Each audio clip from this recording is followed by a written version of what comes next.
to meet the pride of Boston today. Can you confirm Coach O'Brien's candidacy at BC and where that's at? Yeah, no real updates there. He's working today, and we'll kind of see how it goes. He's in the building? He's here today, yeah. Right behind him, Adam King, WBNS. What was it about Bill O'Brien that made him the right hire here? Yeah, I think at the end of the season, you look hard at, what kind of changes need to be made. And as we know at Ohio State, we're chasing that, 1 or 2%, right? We're chasing that, last couple drives of a game or whatever that is. And, I felt like in that particular situation, for me to really be able to, hand over, a lot of the duties that I was doing, I really was looking for somebody who had great background in the NFL, the SEC. He was a former head coach. He had been a head coach in the league, and the experience of developing quarterbacks was there. So and then the fit culturally was the right fit. So are you hoping to hand over play calling duties to this coming season? Yeah, that'd be the idea. Let's go far left. Dave Biddle, 24/7 Sports. Brian, have you joked with Jeff Hafley that he's on the verge of negatively affecting you twice now? Yeah, god dang. Yeah, it was not good. But I spoke to Jeff, and happy for him that he's got a new challenge ahead of him. And but yeah, that was a curveball we were not expecting. We were expecting a fastball and got a curveball. Transfer portal. Could it have gone any better for you guys? The 5 guys you got, 6 including Julian, and then could you add maybe one more? Yeah, I think last year we were at 7. I think right now we're at 6, and I think I've said this before. In that type of situation, what we're trying to fill needs. We always want to recruit high school players and then develop them, and I think we're doing that as good as anybody in the country. But when we have opportunities to fill needs, Chip left, so we were able to bring in Quinshon. There was, Kyle went in the portal, so we were able to bring in Will. We're trying to fill needs. But, I think, guys can, see what's going on here. I think, even having someone like Davison, Igbinosun, who was at Ole Miss, just to give a little feedback on what it's like to be at Ohio State. For Caleb, he knew what this was. He's had relationships with Jordan Hancock and some of the guys on our team. So a big part of it is it goes back to the guys that came back.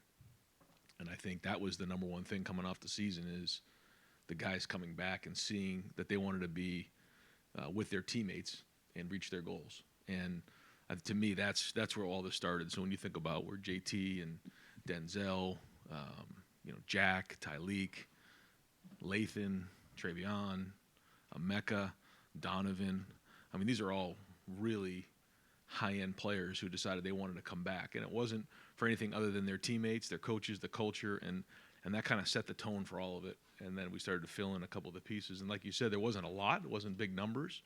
But hopefully the guys we brought in can make an impact. Fourth row middle, Tony German, Buckeye Huddle. I feel like there's 5 weeks worth of questions that we could ask you. A couple of things.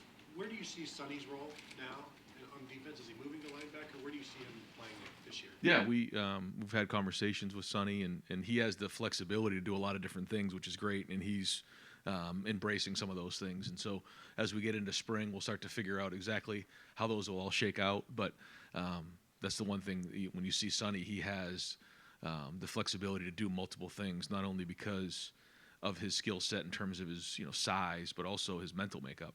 And he's really willing to embrace some of those different roles, and that's exciting because it gives us a lot of flexibility with the defense. And then is Devin Brown good to go with his ankle? He is. Yep.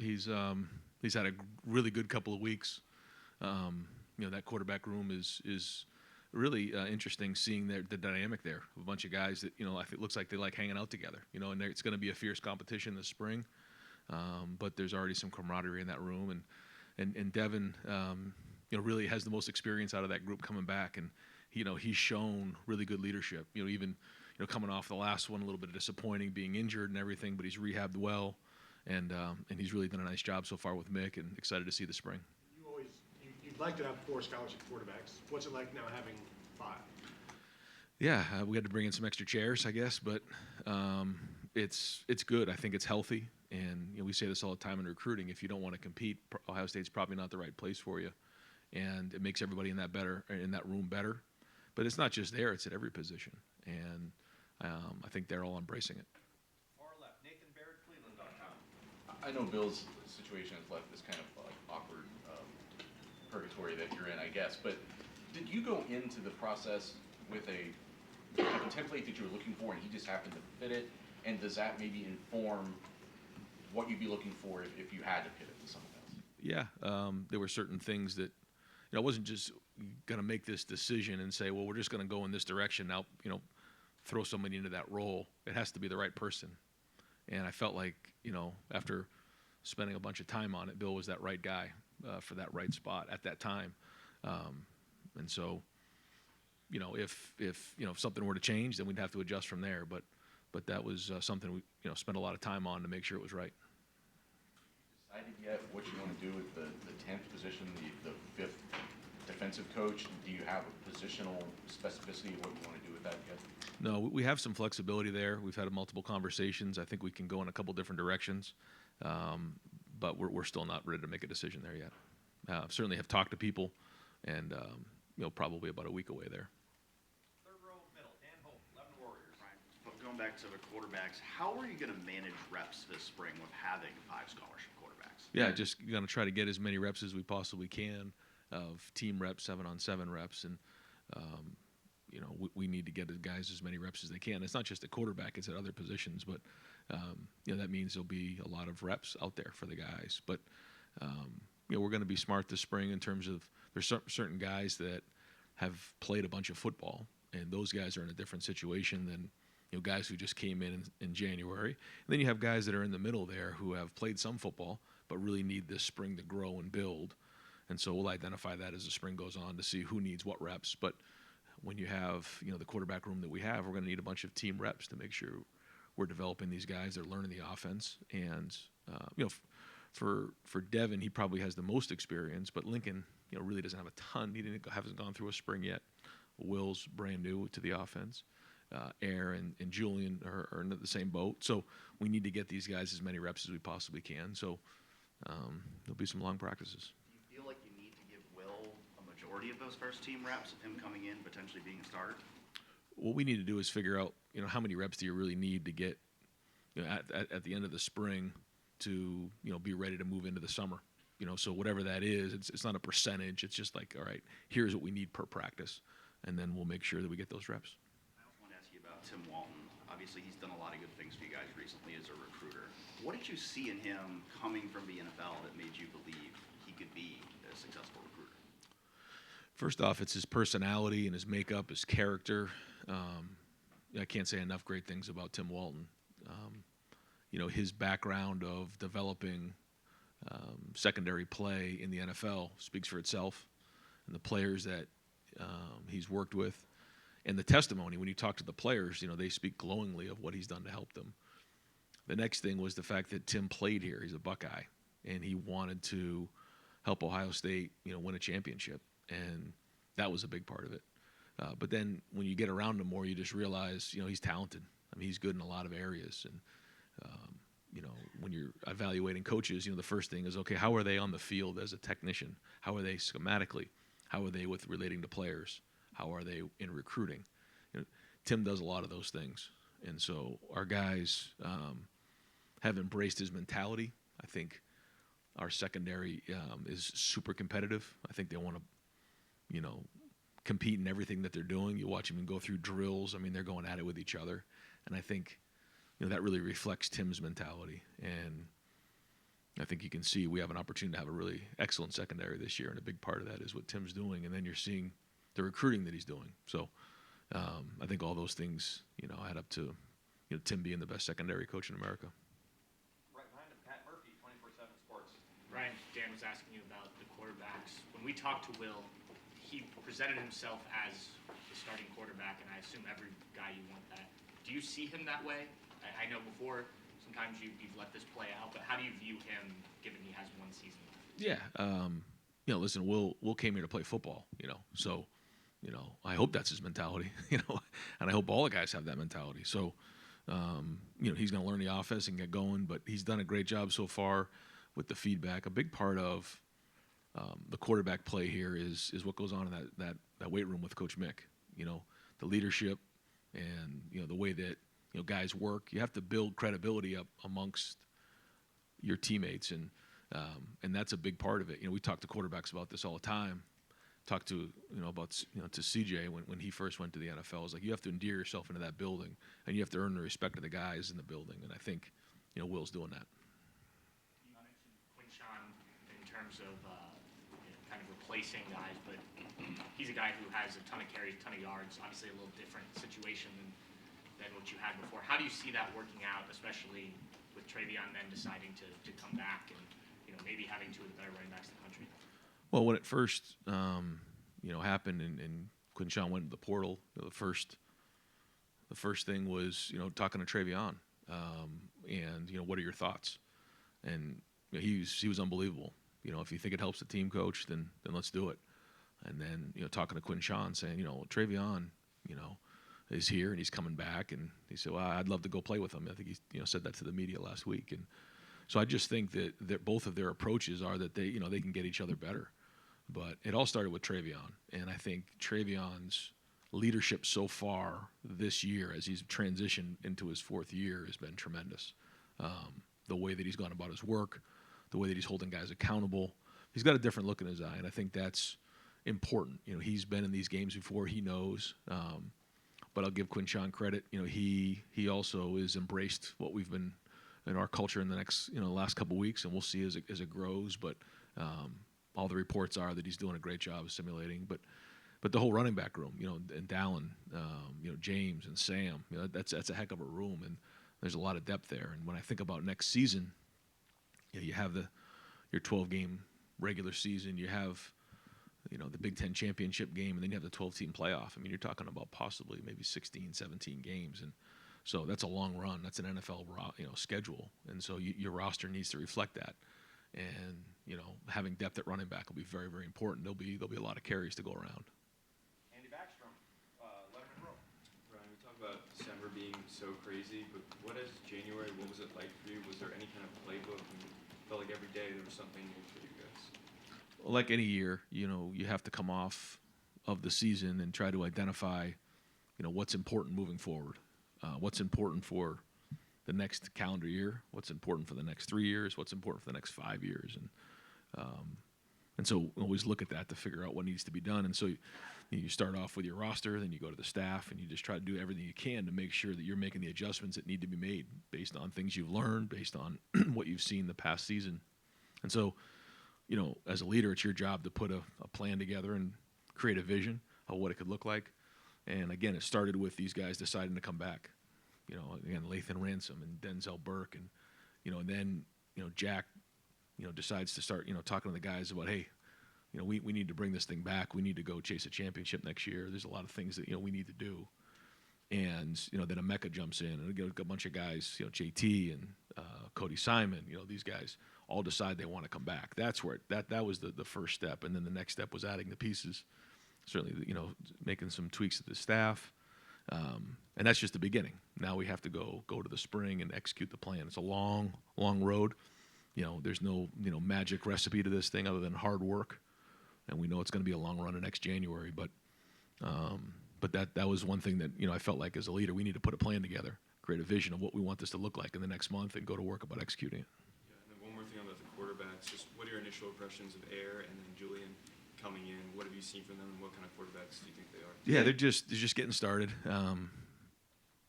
It used to be that when you came in at mid-year, it was a big, a significant, the fact that you're coming in at mid-year. Now it's a little bit more normal. Guys are planning their, sophomore, junior years around graduating at mid-year. And it allows everybody an opportunity as they come in the summer to not be a freshman anymore. So everything that's going on is new. And so, they're going to have to embrace everything that's going on new. And I think that's hard. You got Julian who's coming in from California. You have Air coming in from Georgia. And when everything's new, there's an adjustment phase. And that's like that for every freshman. And so, every day that goes by, they're getting more and more comfortable here and getting their feet underneath them. They're going to have to learn the offense here and get going on the field. But it's great when you have, like Lincoln didn't go through that last year. And we knew that. You know, Lincoln was a tremendous basketball player and a tremendous baseball player. And we sat down with the family and said, we're going to be a little bit behind here if we come in during the summer. And we knew that. So that was part of the agreement. But we knew that he was going to be a little behind. I feel like with these guys coming in now, they'll be further ahead and be able to make more of an impact in the fall. Cameron Teague Robinson, The Athletic. Ryan, I think the assumption when you went to the portal was that if you got a quarterback, it'd be a graduate guy who'd come in. When you decided to go after Julian, did you have a conversation with the guys in the quarterback room, or kind of what was that conversation like? Yeah, that's something I try to really do a thorough job of, is making sure I communicate when we're doing something like that, because this is not a program that brings in 20, 25, 30 guys in the portal. But when we do, I try to share my thoughts on why, try to communicate it, and for the most part, guys embrace it. There's times where maybe they don't like it, but I always feel like it's important for me to communicate the best I can. Not always perfect, but I think it's important to do. In the past, you've been pretty vocal about NIL support with the program and around this university in general. Is NIL for you where you wanted it to be? I know it changes like basically weekly now. Right. Is it where you want it to be right now, you think? Well, like you said, it changes all the time. It's changed in the last year. It changed in December, and it's probably going to change again in May. So it's something that we all have to adapt to, and we're working hard. I think, everybody involved has been working really hard to make sure that where we need to be competitive. And so we'll keep trying to adapt the best we can, knowing that I'm sure there are changes coming again in the next couple of months. So, but I think, all that is very important. But what's most important is, guys embracing the culture and knowing that when they come in the building every day, they're going to be part of a program that cares about each other, got a great locker room, got a great staff, and, got a fan base that's going to support them. Jeremy Birmingham, The Podcast. Right, it's signing day. Oh, yeah. Dominic Burks joins the class. Obviously, kind of unique recruitment. Didn't really get talked about much or really even evaluated until the middle of the senior year because of injuries and movement and all that stuff. What made him a good fit for you guys when you decided in late December, that you needed another defensive line? Yeah, we felt like you said, with the injuries and things, it was a little bit late, but we saw somebody who has a lot of talent, and then Larry spent some time with him, and then we brought him down on a visit, spent some time with him around here to see about the fit. And I think that's what's important, is the position coaches and Mark do a lot of the evaluating. And let me, before I forget to do this, you got to recognize Mark Pantoni and the work that he's doing and some of the stuff that he's really adapted. His job has changed so much in the last couple of years, and he's killing it right now. And so, he and his staff deserve a huge shout out here because of some of the work that's been done in the last couple of months. But going back, it's Mark and his staff and the position coach's job to identify the best they can. Can this player play for us talent-wise? And then, it's my job as the head coach to see if he's a fit culturally, and make sure that this is a guy that, can embrace what it means to be a Buckeye. Being at Ohio State's not for everybody. And I think when Dom came down, you quickly see that this is what he wanted. He wanted to be a Buckeye. He's from the state of Ohio. He understands the rivalry. There's a lot that was positive there. He knows he's going to have to come in and work and compete. And, just like all these guys, we say, hey, if you want to come in and start day one, this is not the right place for you. Now, you can start day one. We have guys who have done it, but it's not going to be guaranteed. You're going to have to earn everything that you get here at Ohio State. And he was willing to do that. He wants to come in and compete. And I'm so excited to see what how things go with him when he gets here. But he won't be here till the summer. Is it different for a kid like that from Ohio who waited? I mean, he was committed to Washington. He decided not to sign a month ago, which was not at your behest. Right. Does it mean something different when a kid like that gets added late? Do you guys feel it different in the building? Well, I guess when you look back at the last month, it's just unique, I guess, in where college football is. Like you said, here's somebody who's committed to Washington. There was a coaching change there. There was a coaching change at Alabama. There's been coaching changes across the board, which creates this ripple effect. But in particular to Dom, we've had guys, I guess, in the past that have been in the same boat who, in these type of situations, you evaluate their senior film and you go off of that, who want to be at Ohio State And, that recipe's worked. It has. A lot of guys we recruit early now, we go off of their sophomore film, we go off of their junior film. Here's somebody that we made the decision based off their senior film, and that's just more confirmation he's the right fit. Joey Kaufman, Columbus Dispatch. Ryan, I know you mentioned you're considering your options for that 10th spot. Philosophically, where are you at as far as whether you want to have a full-time special teams coach? That's something you've had every year since you've been here. You can have a full-time guy. You can divide up those responsibilities. Just where you at in sort of the process and all that. Yeah.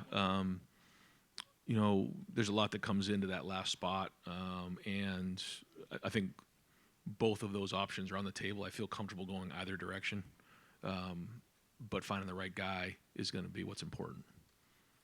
And you also, Matt Guerreri, you mentioned he might, when that was announced, he could have some additional responsibilities. Does that include special teams? And Yeah. What do you think of the hire overall? Yeah, I think Matt brings a diverse background in terms of his, he's been a coordinator. He's an excellent teacher.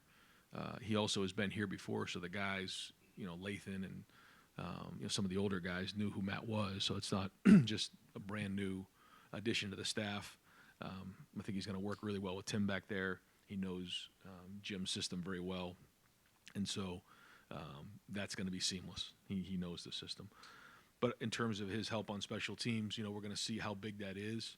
But I feel like, Matt really is a great teacher. He's very intelligent. He's been a coordinator before. So, we'll see based on how that 10th position shakes out, how much responsibility he'll have. Austin Ward, podcast. Right, it's a new experience to have SEC coaches accusing Ohio State of having too much money or spending too much money. You comfortable with that? Did you find that weird, of bringing up the old comments from 2 years ago about the payroll and size of all that? Well, I just think recruiting is always going to be competitive. It is, and so that's just kind of how it goes. And we're always trying to bring in the best talent we possibly can, but also the right culture fit for Ohio State. And I've said this before: you don't just bring anybody in here. But all of these guys wanted to be here. I think that's probably the most significant. Caleb wanted to be here. Quinshon wanted to be here. Will wanted to be here. These weren't situations where, certainly you have to recruit, but we want guys who want to be here, because in the portal nowadays, if they don't like it, they can just leave. So a big part of that is opening up our doors and our players, really recruiting our guys. And that's, really where I think over time, we've built a culture of development. We've built a culture where guys enjoy being with each other, and that kind of recruits itself over time. And so, we're counting on that to continue to, build us some momentum in the future. But we know recruiting is very, very competitive. And, it's our job as coaches, certainly as the head coach, to acquire as much talent as you can and then, go develop it. Is that all in line with the same philosophy it feels like that you've always had? Is there a change in your, I guess the feels like, well, Ohio State's being more aggressive, and maybe that's not the right term for it. The size of the class is not different than a year ago, as you said. Is there administrative support? Is there different NIL support? Is there a different mentality for you that went into, because it does feel different this year, even though you're describing the same thing that you have from years past? Well, I think the administration's been unbelievable. I think Gene's been great, and certainly, had conversations with Ross and President Carter has been great, but and so that's been huge to have that type of support has always been great.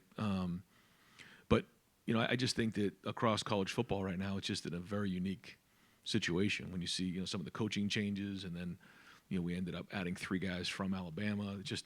There's a lot going on right now, and so our guys, again, I think it all goes back though to our players coming back. There's nothing more important than that, and so we can talk about the recruiting, and we can talk about NIL, we can talk about all that, but ultimately you had a bunch of guys who wanted to come back and finish a bunch of business that wasn't finished at the end of last year, and maybe the guys across the country recognize that. They see our guys, they want to be part of our program because of these guys, and I can't give them enough credit, because to me, I know we've added some pieces, but the guys who decided to come back, to me, that's the real story. How much larger was that group of guys coming back than you would have projected? I don't know. I always felt like Marv was a top 5 pick, and that was probably going to happen. although that wasn't like a done deal right out of the gate either. I think it's hard when you work so hard towards your goals and you come up short, to just walk away from it. And I think that goes to show you not only how competitive our guys are, but how much they recognize what being a Buckeye is and how much they want to be able to come back into this building when they're older and be proud of winning championships and being on the walls and all those types of things. And so I think that's really what it came down to in the end. Could some of these guys have gone on to the NFL? Yeah, they could have, and they probably would have been drafted fairly high. And so when you have a bunch of guys like that shows a lot about the character of these guys and how much they've embraced being in Columbus, being Buckeyes. Because some of them are from Ohio, like Jack and some of the guys, but like not all of them. They're from different parts of the country. But I think having the guys from Ohio, they understand what it means to be a Buckeye, and that's their job to make sure they understand the rivalry. But now they've lived it. They know what it's like. And that's different when, you're Donovan Jackson coming from Houston or you're, JT coming from Seattle. Now, after a couple years of being in the rivalry and being at Ohio State and coming up short, you want to leave here with something in your pocket, something you're proud of. And I think that's what's reverberating for the building right now. Far left, Whitney Harding, WCMH. Brian, I'm actually going to jump off of that. You've talked so much about the guys coming back. You just did. What does it say about the personality of this team? Every team every year is a new personality. Yeah. But these guys coming back, what does it say about the personality, the drive of 2024? Yeah, I think it's still being forged. And I think it's easy for coaches to put a bunch of slogans on shirts and do those types of things. We're just trying to work. We know it's a long run to next year. And so, we're not getting too worried about some of that right now. What we're trying to do is just work. Just keep building this thing, keep growing, have a great spring, and it's a long journey to next year. And the more veteran you are, sometimes the more you recognize that. You want to all of a sudden fix everything in a month. That can't be fixed in a month. This is a long road to the next year, and I think our guys know that. I think our staff knows that. But there is urgency. There's a great look in their eye, and so we'll see. We still got a lot of runway out here that we got to continue to work through. But the good news is we got the right guys in the seats, and that's what's important. You said you're here at Ohio State. You're always trying to get to the next level. How does Caleb Downs help you do that with this defense that was already amazing last year? Yeah, Caleb's. You saw what he did as a freshman. To say we're all excited to have him part of the program is an understatement. He brings a lot to the table. You guys will learn that. Won't get into all that right now, but his talent is exceptional. But he's already created an unbelievable amount of discipline in his life. He's created the skills to play the safety position at a high level. But I'll tell you, it's fun, because that secondary, they're competitive now. Like, they're not going to take a backseat to anybody. So everyone sat up a little straighter when he walked in, and that was good. But they embraced him. He knows those guys through the recruiting process. So it's going to be some great competition this spring. But he is very, very talented, and what do you have, 107 tackles as a freshman in the SEC, so, my goodness, it's going to be fun. Steve Hellwagon, 24/7 Sports. Yeah, Coach, talking to Will Howard, it seemed like the timeline for him, he settled on you guys, and you guys may have settled on him a few weeks before it actually kind of went public, I suppose, and he admitted that he put it off or didn't want to preempt the bowl game and different things like that. Just can you speak to maybe that whole process, and was he a guy that you guys, as soon as he went in the portal, I don't want to say before the Michigan game or after the Michigan game, whatever, that he was a guy that you guys were targeting? Yeah, I think when you look back on December, and the coaches had a meeting at our conference and just talked about what December is like, and first off, having to go on the road, having signing day, preparing for bowl games. Now we're going to have to prepare for the playoffs, the portal being open. December is really a nightmare. And the way that it's all designed right now is chaotic. That's all kind of a blur, quite honestly, to me, like how that all played out. But you have to try to have contingency plans in place for things that happen, whether it's at certain positions, whether it's in your coaching staff, because things change quickly as we've learned and will continue to learn. And I think that's what's really important is that, it's our job as coaches and my job as the head coach to continually make the right decisions for planning ahead to sustain what we've done, and now obviously chase that top, 1%, 2% to finish off some of these games at the end of the season that we need to do, and reacting, but not overreacting as well. And so, you have to have contingency plans in place, but you also have to make sure that you're being transparent, and I think we found that balance. Brian process, Coach Belichick retires and Bill's now available. And in that process, I presume you talk to other people. So if, in the possibility that Bill O'Brien leaves, can you go back and have conversations with other people? Like, what would that look like? I know this is all supposition. Yeah, no, I get it. But that's what we're talking about, contingency plans. Yeah. Yeah. But again, it isn't just one of those situations where you just, take out one guy and put another guy in there, and it's like, okay, move on. It doesn't work that way. So, but yes, we did talk to different people for that position, and, we'll have contingency plans in place. Hopefully we don't have to go down that road. But if we do, then we'll adapt. Last thing I want to ask about offensive line seemed to be the Achilles heel, obviously in the bowl game. Maybe the thing that could hold you back from winning the national championship if it's not addressed. Just in your mind, what is the plan? And they're going to go against a great defensive line again this spring. And are you hoping to get through that and then make some decisions, I guess? Yeah. Yep. Just having Bill just, watch the film and see our guys out there and having, he knows Seth, adding that piece to the puzzle was critically important. But just, the feedback that just a fresh set of eyes. What do you see? He sees some talent. He sees some guys who are good, and he sees depth. He sees some young guys out there. So, like you said, we're going to have a really competitive spring and kind of see where we're at.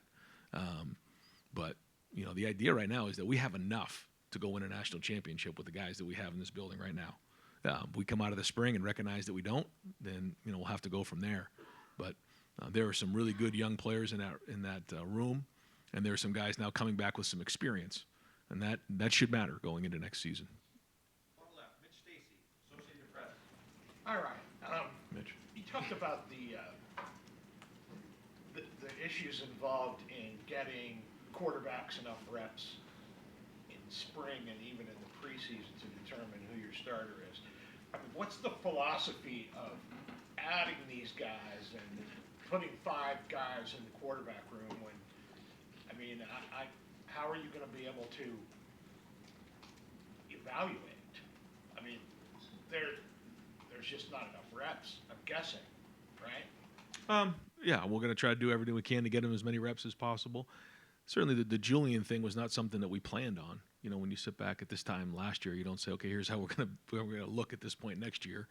But when it became a situation that was available, we felt like it was something that we could really enhance the room, and so we did it. And we've had situations before where that room has been crowded, but the cream usually rises to the top on this thing. And so we're going to do everything we can to get as many reps as possible, and then rely on, myself, Bill, our experience of seeing quarterbacks over the years and recognizing the traits that it takes to be a starter. And figuring that the cream that doesn't rise to the top is probably going to hit the transfer portal at some point. Yeah, we don't really focus on that, but we'll just kind of focus on developing the room, and we go from there, because we can only control what we can control, and I think that's part of the process right now. It's just the way things are with the portal is you can't hold somebody back. If they want to go, they can go in the portal, and that's part of being transparent in the recruiting process, knowing that each room is going to be super competitive, and then we try to adapt the best we can from there. Andy Anders, 11 Warriors. Going back to the offensive line, have there been any conversations with Josh Fryer about potentially looking at him at guard this year? And I guess where does he stand? Yeah. Josh has a little bit of a swing capability there, so he's going to be on the right side right now, and we're going to take a look to see what the right combination will be on the right side now that we lost Matt. he's going to play tackle. He's going to play a little bit of guard, and we'll kind of see how that shakes out as the spring goes on. But he does bring some flexibility there, which I think is good for his long-term football career as well. Going on to the NFL and going on to a team and being able to play guard and tackle is valuable. So we'll see. There's certainly things that I think, being a first-time starter there this year that he did well, but certainly areas that, if we're going to reach our goals, he's going to have to improve on. He knows that.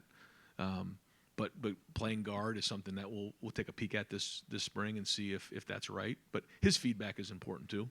You have to want to embrace these type of things, just like with Sonny. It's the same thing when Cade made his move, Steele made his move. When guys make those moves, you really want guys to take ownership of it. Not just because the coach has told you to do it.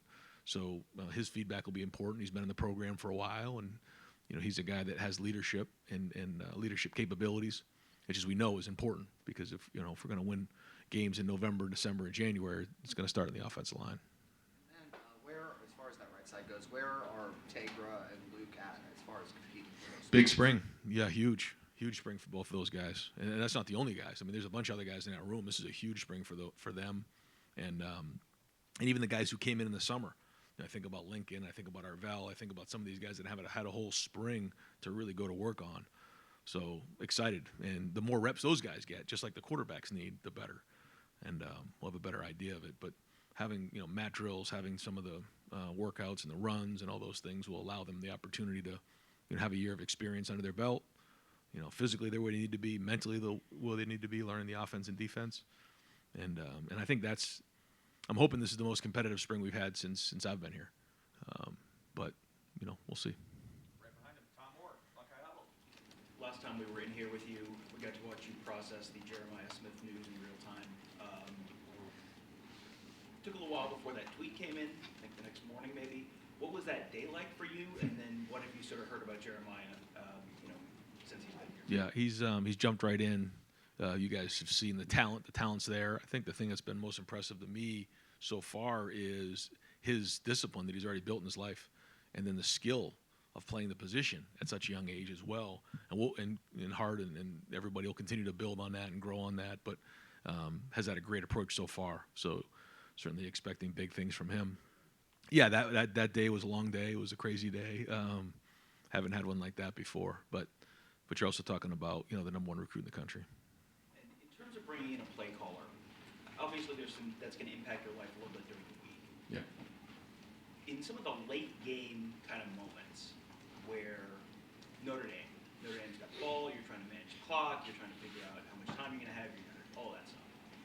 How much does having someone, whether it's Bill or whoever else is involved, how much does that help you with just handling all the stuff in your head and multitasking all of the stuff in your head in those kind of close and late moments? Yeah, it's a good question. I think the first part of the question was how much will it affect the day-to-day.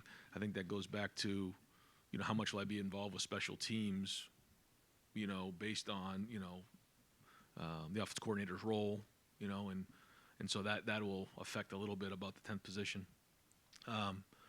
But yeah, in game, I feel like when you're calling the game, you have an idea of, okay, should you go for it on 4th and 2? Well, do you have a good play? It's one thing if you don't have an idea what the play is that you just go for it. Well, then you don't have a good play. I feel like when you're calling the game, you're a little bit more of control of the situation. You know what's going on. You can, if you don't like the look, you can call a timeout. There's just so many more things when you're actually calling the game that you're in control of. But I do think, having somebody else call the game will allow me a little bit of a step back and see things from a wider lens of, okay, how's the defense how's it going with the defense, the special teams, overall, kind of step back a little bit and have a little bit of a different perspective. There's pluses and minuses to both situations. We can sit back and look at, stuff that went on in the playoffs, our game, when do you go for it, when you not go for it, decisions that are made. And listen, we can second guess all those things, but I do think being able to step back will give me a little bit of a wider lens on things. But there's a lot of guys, who in particular in the NFL, who call it, who are also making those decisions in game. I think they do a great job. So I think you have a good feel for what's going on in the game and you have a little more control. I guess sometimes you can get a little bit laser focused on what's going on in terms of the play call as opposed to maybe sometimes the situation. So I think those are the pluses and minuses of that. Brendan Gooley, Buckeyes now on Sports Illustrated. Ryan, maybe building off that a little bit, how hard was it for you to give up play calling or to, say that's your intention if it's... Well, I haven't done it yet, so we'll see. But I know that that is an ideal situation moving forward. I know that it has to happen. There's so much that's going on right now in college football. Do I want to? No, I don't. I love the football part of it. I love calling plays. I love being in there. But I'm getting pulled out, and I'm just not. On a Wednesday night, thinking about what to call on 3rd and 4 on the 21-yard line, in the third quarter of a game. Like, those are all the things you rehearse in your mind, and it takes a lot of work. And I know that my energy and time and all that stuff needs to be in other areas. And especially with everything going on right now across the board, just with the team and the portal and NIL and just all those types of things. So I know that's the right thing to do, but now making sure the right person's in place was critical when we hired Bill. Certainly don't want to put words in your mouth, but from the outside looking in, it feels like there is a different sense of urgency just around the program right now. Is that accurate? I mean, there's always urgency here, if you don't believe that, try losing a game, that's just the way it is. So, we always have urgency, but I think, it goes back to the guys that decided to come back. He's talking about 6 or 7 guys who were probably projected in the first 3 rounds decided to come back. And then you're seeing, a bunch of momentum that way. But I think it goes back to, again, the type of culture that's here. And listen, you look at the last 2 years, we're a player 2 away, but it didn't happen. And so it just, it hurts, it stings, all the above. And so we have to figure out a way to chase that last, few drives of a game to go finish it off the way we're supposed to. And, when you sit here in February, it's such a long way away to get there. But it's motivating our guys, and there is a great sense of urgency in the building. In Justin's last year and in CJ's last year, I think you alluded to the fact that you felt like you had a championship level roster. It was part of the reason you fought so hard to play in that COVID year. It's obviously early. You referenced it's a quarterback competition. Do you have some of those same feelings about this particular roster right now? I do, yeah. Spencer Holbrook, Letterman Row. Ryan, you always talk about extraordinary traits with quarterbacks. Yep. Is it harder to identify an extraordinary trait with a guy that you've never had in the system or recruited, or was that easier to find with Will now that you've got 3 or 4 years of film on? I mean, you go to the film and you try to identify with the film, in particular with Will. I like his competitiveness. I like his toughness. I think, Mick would tell you that he sees that every day in the weight room right now. He's a guy who won the Big 12 championship. He's a couple, a field goal or whatever away from beating Texas this year. He's got a, mature approach about him. And, he's got the ability to throw the football. He can, when he needs to run, he can run. But he's big. You see the size of him when he gets up on you. He's a big guy. So there's a few things there that you really can grab onto. You went into the portal and got Seth and Caleb. Their last game was in the Rose Bowl, obviously, against Michigan. Yeah. You guys take that game so seriously. What were the conversations like with those guys about that and understanding the rivalry? Did you think that it was a little easier for them to understand the rivalry, considering they just had their season ended by that team as well? Yeah, no, they verbalized that, then so they were able to get on board real quick with that. In particular, Caleb knows. I mean, he went through this thing. We were right down to the wire at the end with Caleb, so he knows. But then, but Seth as well, coming off of that last game, they know what's coming at the end of the year. Stephen Means, Cleveland.com. I mean, you just admitted this. You didn't really want to give up play calling, but it just seems like, and maybe this is fair or not, college football isn't going to allow you to be able to do that part the same way that you see in the NFL with head coaches who still call play. Yeah, I mean, it's become very difficult to do that. Yes. So we were asking you questions about this a year ago, and you hadn't quite gotten there yet. About when did you get there that you actually have to give this up this time, even if it's clearly not something you want to do? Because, I mean, it's like playing Madden in real life, right? Yeah. No, I mean, it's not something you just wake up one day and decide. It takes a little bit of time, and you know what's right. But at the same time, like, we're not just going to put somebody into that spot and say, hey, now you go take the offense. Like, that is not going to work. So it had to be the right fit, and that's why we spend so much time on this and being thorough. And that's Bill, checked all those boxes for us. So in those how does your time get split up? Do you envision when the season starts, and how much you're meeting maybe with the offense, maybe how much you're meeting with the defense, and just all the other things you have to do in a 24-hour period? Yeah, I think that'll be something that's new for me. Right now, it's more of, continuing to do what we've done with the Ohio State offense, but then blending some of Bill's ideas and being in there to make sure that we can connect the dots. But then as time goes on, kind of stepping away a little bit, being in the room when things are going on, but being able to step out and then get into the defense, giving them, some thoughts from a different perspective. That's one of the things about being on offense is you have to become an expert at what the defense is trying to do and some of the things that can create problems for the offense, and being just a sounding board in there and talking through that, but also being around the players more and being a part of special teams. Front row, Bill Rabinowitz, Columbus Dispatch. Ryan, a little more than, I guess, a month and a half ago, probably the lowest point or a very low point after the Cotton Bowl. How different does it feel now in terms of just the mood in the building? I mean, keeping all those guys, getting the transfers, hiring Bill O'Brien maybe. How different does it feel inside the building?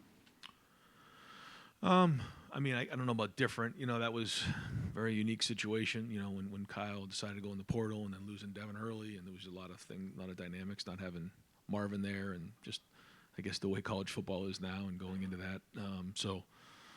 Certainly that wasn't fun, but we knew, regardless of what that game looked like, what we needed to do moving forward, and that's quickly was the focus. And our guys quickly recognized that, but when you come off of something like this, it takes a little time. And Cody and then Jack and then some of the guys started, all right, let's go, guys, let's get these guys together.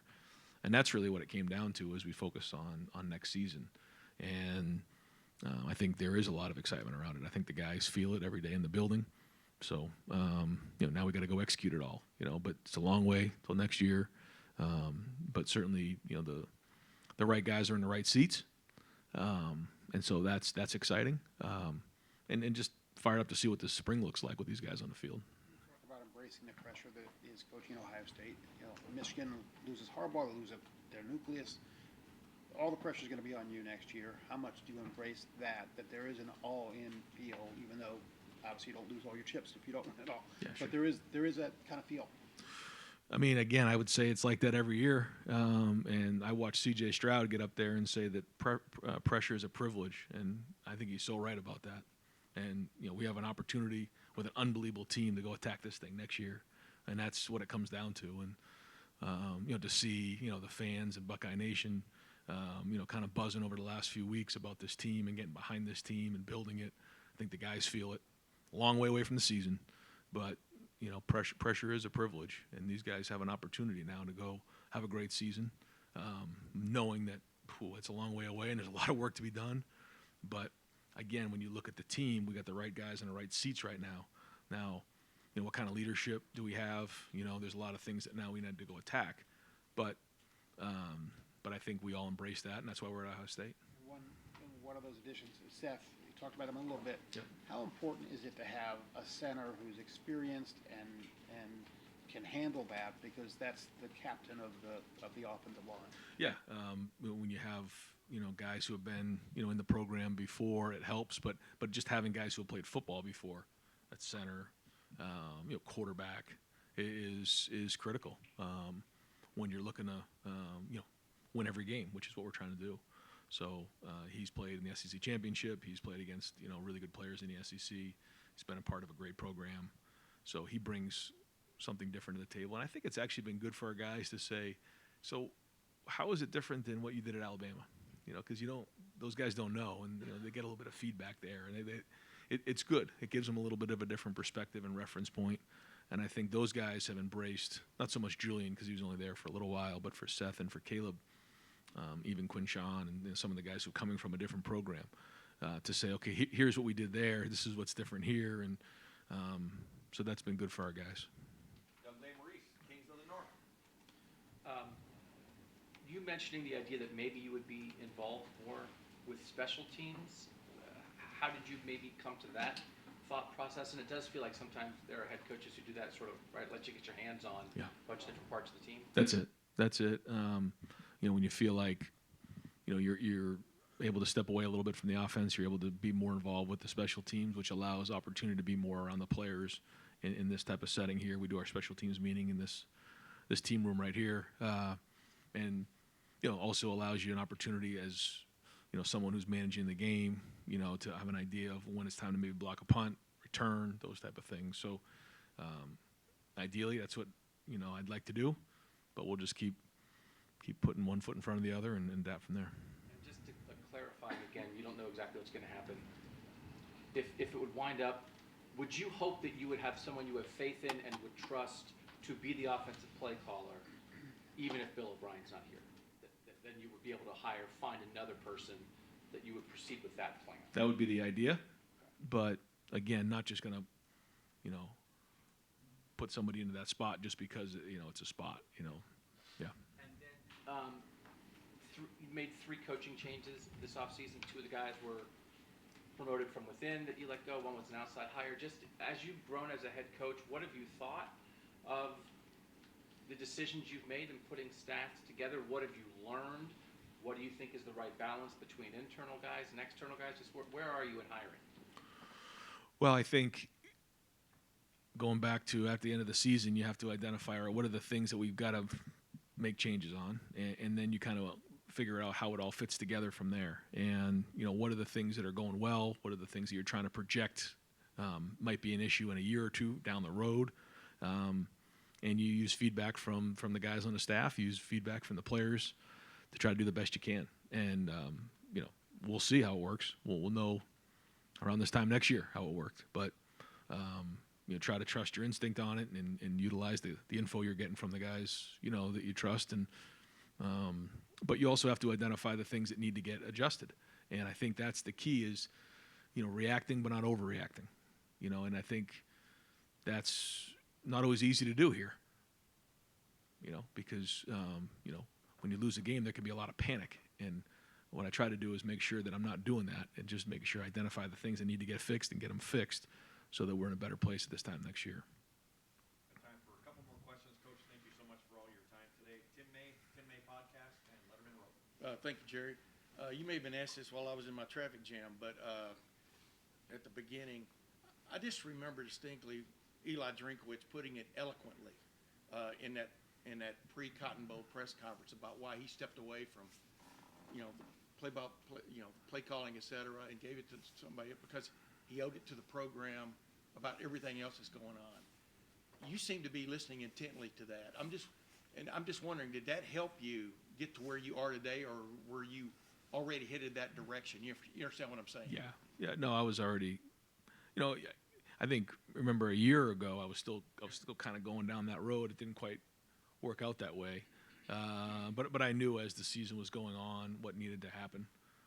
But again, the key is finding the right guy, and because it's one thing to make that move, but if it's not the right person in the right spot, that doesn't do us any good. I mean, this is Ohio State. Like we can't have a bad day. We're not allowed. So it's a very, very unique person who, let's call it for what it is. The expectation here is we score 60 every game, and when we don't, it's like, what happened? So, that's a very unique person who has a tremendous background, and there's a lot that comes with the season. It's all about building towards the end of the season and then winning the games at the end of the season. And I think that's something sometimes that can get lost here. Like, playing in the Big Ten is not easy. There's going to be, we have to play on a road. There's going to be some of those trap games. There's going to be things along the way that we have to do. We know that next year we have a great schedule. We have 8 home games. We got to play at Oregon, got to play at Penn State, and then we get the last one at home. And so it's a heck of a schedule. But we know it's going to be a build up towards those games, and so we have to have a great idea of where our identity is, but playing our best football at the end of the season and making the right assumptions along the way. And when you come to Ohio State, it's unique than some of the other places. It just is. And like I think about like when Jim got here his first year, did a great job, but then you look at where he was in year 2, and we're gonna be even better in year 3. I can tell you right now. And it was the same thing. When I got here, you learn a little bit in year 1 as a coordinator. You learn a bit, and then you understand what you're working towards the end of the season. That's not the way it is everywhere else. It's not like that in the NFL. It's not like that at other schools across the country. So it's a very unique person in that situation, and so we had to find the right guy. We've watched you grow as a head coach. At least I have. I mean, because you hadn't been a head coach. And Stephen, I think, asked you this a while ago, but it would seem like the funnest thing you ever would get to do would be to call plays. I mean, you understand what I'm saying. I mean, you almost stepped away from that last year like you talked about and stuff, but now, I mean, what do you find the most fun in other than calling plays, if you follow my drift, of your job? What, in this day and age of... Yeah, I wouldn't call anything right now fun. You know what I mean? It's what you do. Fun will be winning next year, but you adapt. You have to change, and I understand the reason why I had this opportunity is because what went on the offensive side of the ball. But then that's not the role that I'm in anymore, and I have to make that adjustment and certainly understand that and embrace it. I think the thing that you have to really love is the interaction with people, driving people, and whether it's the players on the team, the staff, and being a leader and being steadfast moving forward and not rocking the boat, being steady in the boat. That's kind of the term that I use all the time when all the seas are kind of rocky. You got to be steady in the boat, and I think as a leader you have an opportunity to show your character in defining moments, and I think that the guys appreciate that. I think that's probably the thing that I have learned the most, and so I think we have the right group of guys coming back. We've added some good pieces, and the staff is coming together. We're almost there, and so we put everybody in this room right here, and we go swing towards next season. So just because it's a different role doesn't mean it's any less fun or more fun. It's just a different role, and everybody has to embrace their role. I think that's the other part of it. Is you got to if you're the running backs coach or you're the secondary coach, you got to be the best coach in the country. And I say at Ohio State, if you can't do it here, where the heck are you going to do it? If it's like what Tim's doing right now, BIA, best in America. Like if you can't be BIA at Ohio State, where else are you going to do it? If you can't be wide receiver, like where else are you going to do it? And so I challenge our coaches all the time. Like when you come to Ohio State, if you can't do it here, you can't do it anywhere. And so that's where we need a bunch of guys who are experts at their position. And my job as the head coach is a little bit different than maybe it was a few years ago. Are you close at all with James Larnizer? Do you want to see another year out of him and stuff? I mean, like I was talking about on the radio this morning, I mean, the biggest change for anybody becoming a full-time assistant coach is the recruiting aspect of things and stuff. Have you been impressed by him in that role? I mean, just what's your take on that aspect? I've been very impressed, and I think he's got a really bright future in coaching. He's only been doing it a couple years, but playing has allowed him an opportunity to give him perspective, but he also has credibility with the guys, and so he's had an opportunity, and that was a part of it too, is being able to get on the road for a couple weeks, and he had never done that before because he didn't come up as a coach, so that was good for him to get out there, and he's done a really nice job, and he's a big asset, and we'll kind of figure out what that all looks like moving forward, but I've been impressed with his ability to coach because it's different than being a player. One last quickie. Do you have a special or favorite Clay Hall story? He's retired. I heard, yeah. When did you announce that, Clay? 3 years ago, and I finally. No, Clay's been great. Clay's been a gentleman, and I know everybody has a job to do here. And, sometimes that means being critical of the head coach, and I get that. But Clay's always been a gentleman, and I know he's going to be missed around here. Appreciate you, Clay. We're going to let him have the last question, but first, Bill Landis, Kings of the North, and the podcast. Ryan, how much do you and Bill kind of speak the same language in terms of terminology, scheme, or is there any kind of adjustment there? And then what will the dynamic be between, here's the Ohio State playbook, call it from here, or how much autonomy does he have to add to that, enhance it? Yeah, it's been great for him to come in and kind of learn what we've done, so there's a reference point there, and then infuse some of his thoughts and ideas and tweaks and say, wait a minute, because when you've been in a system for as long as we have, we call it this, but that doesn't make much sense. Well, it's because in week 7 we just decided to call it this. Well, let's kind of reorganize that. Nothing needs to be touched in this area. This is good, and it's great to come in with a different perspective to say, all right, if I'm coming in and I'm, last year, Josh Simmons. So why do we call it this? Well, it should make more sense. And so having Bill come in and saying, this would make more sense in terms of teaching it this way, has been excellent. And so we've had those type of conversations. You know, we're not all of a sudden going to change the terminology or what we do. And I think that's important as well because, you know, you just never know when a coordinator is going to be here or when he leaves. So we can't go changing the offense because, you know, you just don't know how things are going to shake out. But at the same time, it's great to have some of that collaboration. And I think I've always watched Bill and what he's done. I watched with the Patriots. I was like, you know, obsessed with that and what they did there. But I also what he did with the Texans and Deshaun Watson there, you know, those first couple of years. And I studied about their empty package and what they did. And then obviously watched very closely what he did at Bama. So there's just a very diverse background there and a lot of respect over the years. I think on both ends, you know, he watched what we did here. So it's been great so far. It's been great. With Will Howard, it was funny to me. We talked to him last week. He's a guy that has 1,000 career rushing yards, and he says, like, I don't really fancy myself that much of a runner. How did you guys evaluate that skill set on film when you watched it? Do you have an idea yet of how you might embrace that with him? One of the things we got to do to win the last game of the year is run the football. And in order to do that, you want to have somebody that at least needs to be accounted for in the run game. If the other defense says, well, he's not a threat at all to run, that certainly changes the angles, changes the numbers, leverage, all the above. And so that was one thing that I wanted to make sure we had. And I think when you look at the guys we have on our roster right now, they all have the ability to do that. Started with that. Then from there, okay, how do they throw the football? What's their size? What's their intelligence? All those things. But we wanted to make sure there was enough of it. Doesn't need to be running around doing all kinds of, you know, running with the ball, but needs to be able to at least be accounted for by the defense. Is Caleb Downs a day one starter? Well, he was a freshman All-American. I think he was a second-team All-American, so he certainly will be hard to beat out. But, hey, you know, you got to come and compete. You got to earn it. Nothing's going to be given. Nothing ever has been given. I mean, that goes back to when Justin came in, you know, Justin Fields. I mean, he had to go earn it. And, you know, we're not going to change that here at Ohio State. Now he's tremendously talented and, you know, excited to make sure you know, we give him as many opportunities as he possibly can in all different areas too. You know, you saw him as a punt returner.